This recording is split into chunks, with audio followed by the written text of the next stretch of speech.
medical professionals face navigating the DNB thesis.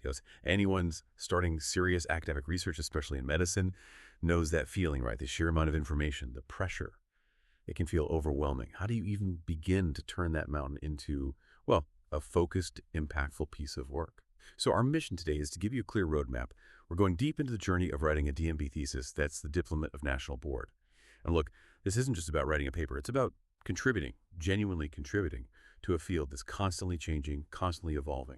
We'll unpack the essentials, the requirements, the crucial ethical side, how it's structured, and even some pretty cool cutting-edge AI tools that are making things more efficient. You should walk away with a much clearer path and maybe some surprising insights too. So where do you even start with something like this? Well, what's really fascinating, I think, is just how structured it all is, how purposeful. It's not just an academic hoop to jump through. It's designed really to push healthcare forward. Every step has that larger goal in mind. Absolutely. Okay, so let's start right at the beginning.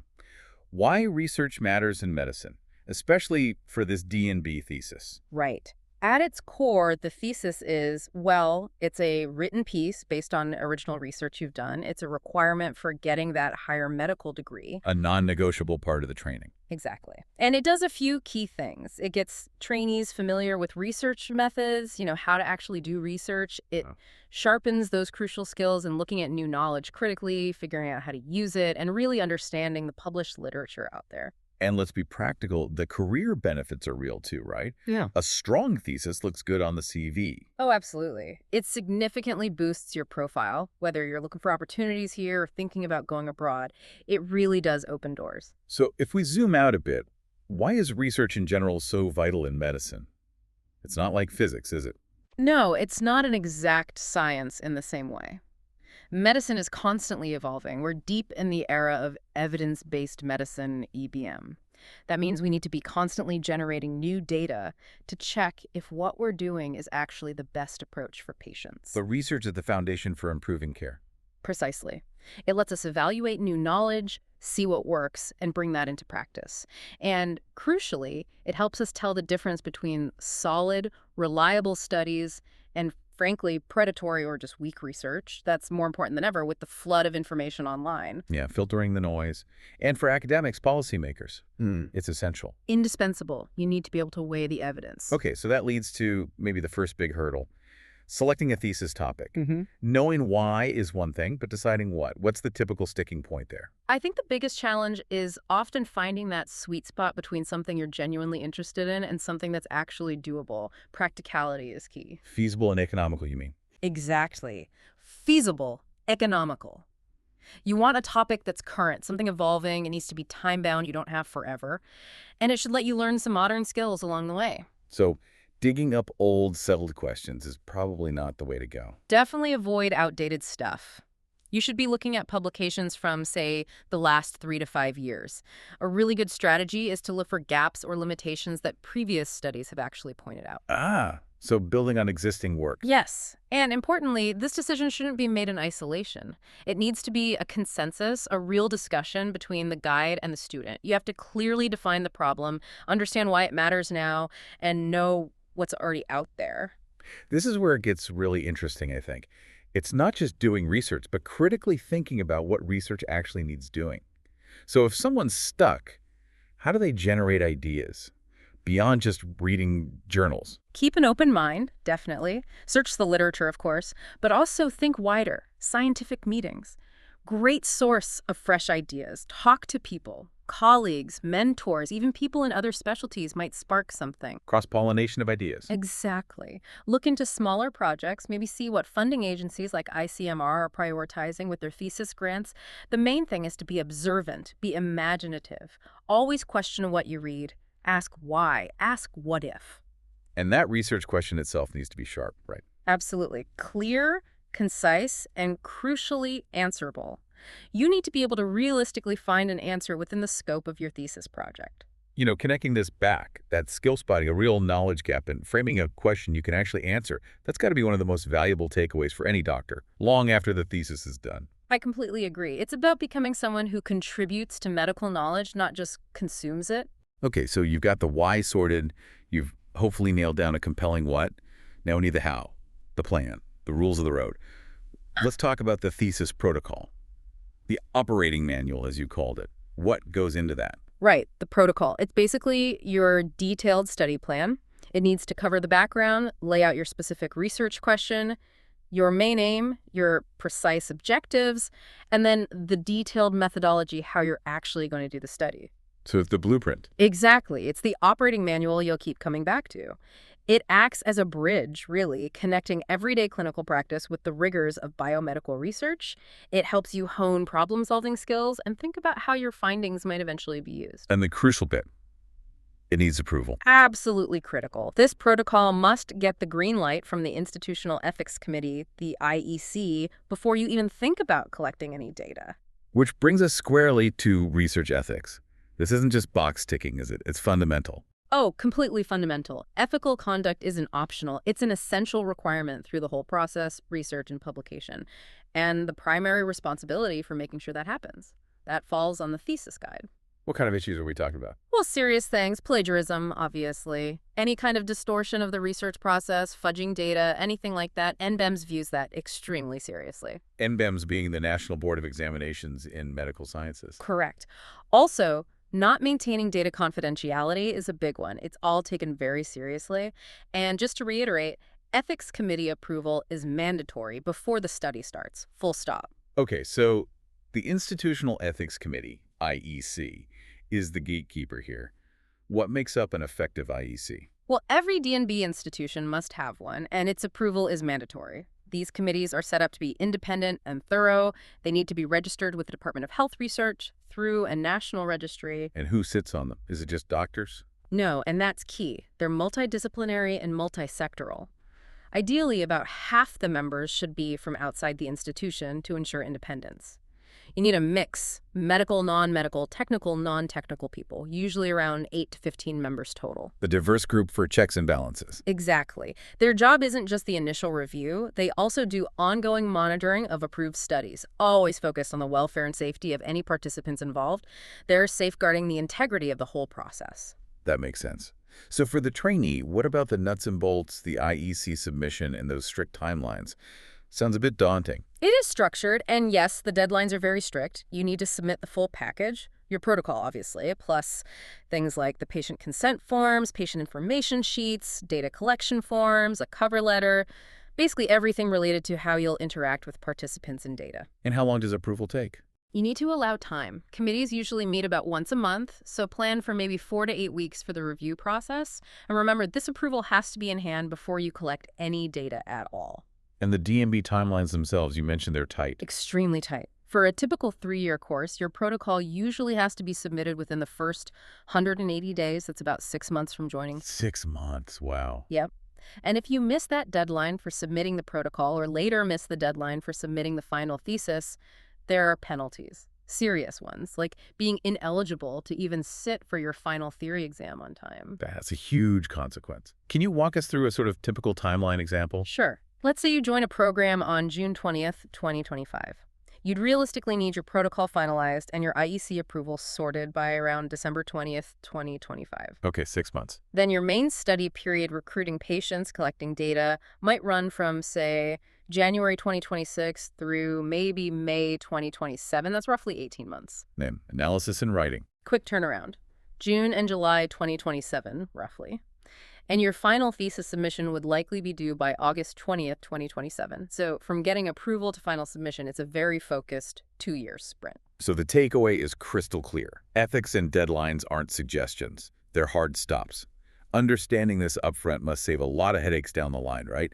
Protects the research, but also just helps the researcher manage it all. Absolutely. It's all about proactive planning. If you know the framework, the deadlines, the ethical requirements from the get-go, you can design your study realistically. You manage your time better, you anticipate the reviews. It just makes the whole process smoother and ensures everything's done right ethically from day one. Less backtracking, fewer crises. Makes perfect sense. Okay, let's pivot to the actual writing. The architecture of a thesis, from outline to submission. This is where all that planning becomes a real document. What are the general writing guidelines? The blueprint. Well, first off, the DNB thesis is surprisingly concise. There's a maximum page limit, usually around 80 pages. And that includes everything: text, figures, references, appendices, certificates. 80 pages max. Yeah. That forces you to be focused. It really does. It's a lesson in itself. Formatting is also quite specific. Standard font like Times New Roman or Arial, size 12, 1.5 line spacing. Every single page needs a number. No blank pages. No blank pages. And structure is key. Major sections, intro, methods, results, discussion, they all have to start on a fresh page. Same for any new chapter. Heading centered. Little things too, like avoiding headings right at the bottom of a page. Sounds like precision is everything. Figures and tables. Crucial. They need clear titles, proper numbering, and captions that explain the data clearly. They should add value, not just repeat the text. Okay, let's break down some of those key sections. The introduction, what's its main job? The intro sets the stage. It needs to zero in on your research question. You describe the general problem, then the specific issue you're tackling and why you're motivated to do it. You summarize what's already known. And then point out the gap. Exactly. You have to clearly identify the knowledge gap your study is aiming to fill. The first paragraph usually gives context and relevance, and the last one states your rationale, your hypothesis if you have one, and your main objective. Got it. And the review of literature. That sounds like a major undertaking. It is. This is where you really assess the existing research landscape related to your question. You map out what we know, and just as importantly, what we don't know. How should it be structured? It needs to be thorough and logical, often structuring it chronologically, maybe from oldest to newest relevant findings, works well. Definitely include recent publications, again, last 3 to 5 years, preferably. And the absolute key is to critically review everything, studies that support your ideas, but also studies that might contradict them. You need that balance. That critical look at contradictory findings sounds vital for honesty. Okay, next. Aims and objectives. How do they differ? Good question. The aim is the big picture, the broad concept your study is about. Then each study needs one clear primary objective. You might have secondary objectives too, that's fine, but the objectives are specific. They state exactly what you plan to investigate or measure. Very precise. The materials and methods. This is the how-to guide. Exactly. This is the detailed recipe. Where did you do the study? When? How did you figure out your sample size? Who was your study population? What was the research design? How did you select patients? Inclusion, exclusion criteria, control groups.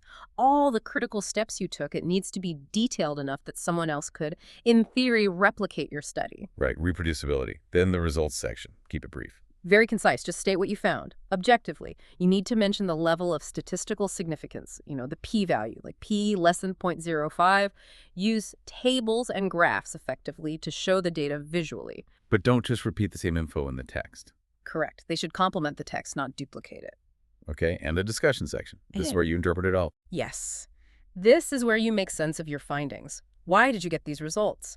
You compare your findings to what others have published. Where do they align? Where do they differ? And importantly, you must discuss your study's strengths and, critically, its weaknesses or limitations. Self-critique again. It's crucial for scientific rigor. If you speculate about implications, make sure it's grounded in your evidence, not just wild guesses. That honesty about limitations is really a mark of good science, isn't it? Okay, wrapping it up. Summary and conclusion. What's the difference there? The summary is like a mini thesis, a concise, standalone snapshot covering everything. Background, aims, methods, key results, the implications, any drawbacks, maybe future directions. Someone should be able to read just the summary and get the gist of your whole study. And the conclusion. The conclusion is much briefer, just generalized statements that directly answer the main research questions you set out in the beginning. Short, sharp, to the point. Okay, before we hit submission, let's touch on behind-the-scenes tools and appendices. Any specific statistical software advice for trainees? Yeah, there are good options. For free tools that are pretty user-friendly with graphical interfaces, JASP and Jamovie are popular. They offer decent flexibility. Okay, free is good. Paid options. Well, SPSS and Minitab are common commercial ones. Also, easy graphical interfaces, maybe a bit less flexible for really complex stuff sometimes. And then for coders, there's R-free, incredibly powerful, but steeper learning curve. And there's help available. Yes. Don't forget the ICMR Stats helpline. That can be a valuable resource if you get stuck. Good to know.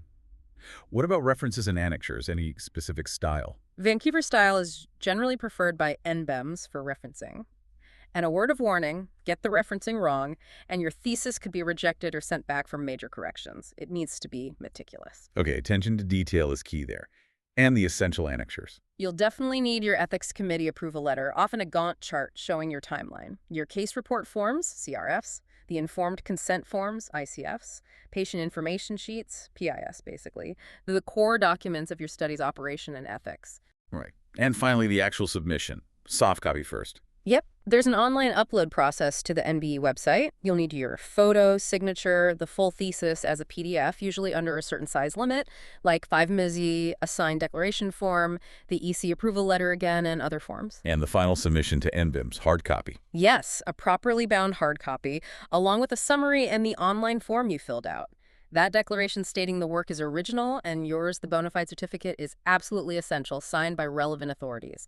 And yes, there are fees involved too for fresh or modified submissions. Wow, quite the process from start to finish. So much structure, so much rigor. But things are changing, right? Let's talk about the future is now AI tools for literature review. It sounds like it could really shake things up. Oh, absolutely is. AI tools are becoming a real game changer, especially for that literature review stage, which can be incredibly time-consuming. How much time are we talking? Potentially, what used to take weeks of painstaking manual searching and reading could maybe be condensed into days. If you use a combination of the right tools, you can cover a huge amount of ground much, much faster. So fewer hours lost just scrolling through Google Scholar results. Exactly. It helps you avoid that endless skimming and get to the relevant stuff quicker, freeing up time for actual critical thinking. This is where it gets really interesting, I think. It's not about AI replacing the researcher, is it? It's about amplifying their ability. Precisely. It's about augmenting human intellect, making the process more efficient. Okay, can you give us a spotlight on some specific AI tools? What challenges do they help with? Let's start with just finding relevant papers.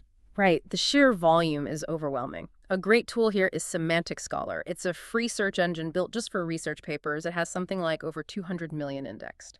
And it has really useful filters. You can narrow down by date range, focus only on papers with free PDFs available, sort by citation count or influence. It really helps you cut through the noise and find the most relevant, impactful papers quickly. Okay, that sounds incredibly helpful for just targeting the search. We're about trying to figure out, what the general consensus is on a topic. Yeah, that can be tough. For that, check out Consensus. It's an AI search engine that answers your questions directly using evidence from scientific studies. You can literally ask it a question, kind of like you would with ChatGPT. But it gives sourced answers. Exactly. It pulls answers directly from studies and tells you where they came from. And it has this cool consensus meter feature that tries to show you the general trend in the research about your query.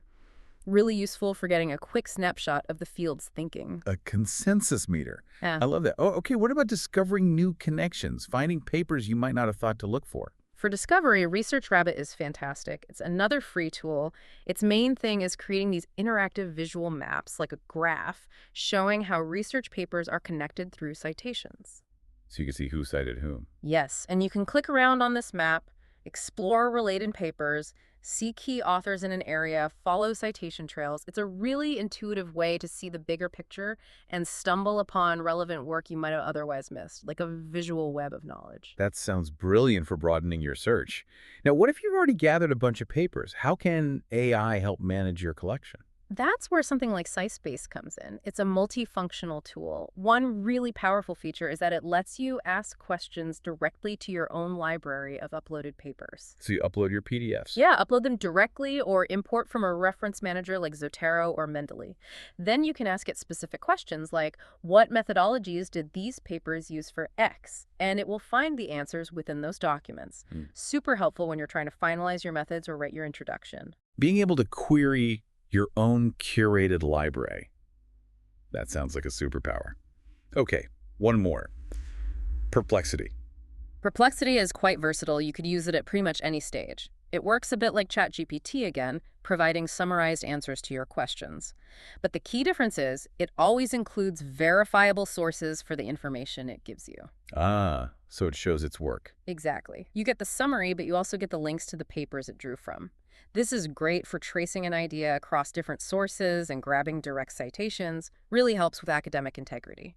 Connecting this back to the bigger picture, these tools aren't just about saving time, are they? It feels like they could lead to a deeper, more connected understanding of the literature itself. I think so too. By making it easier to navigate and synthesize vast amounts of information, they can help researchers spot more novel connections, ask more interesting questions, and gain deeper insights.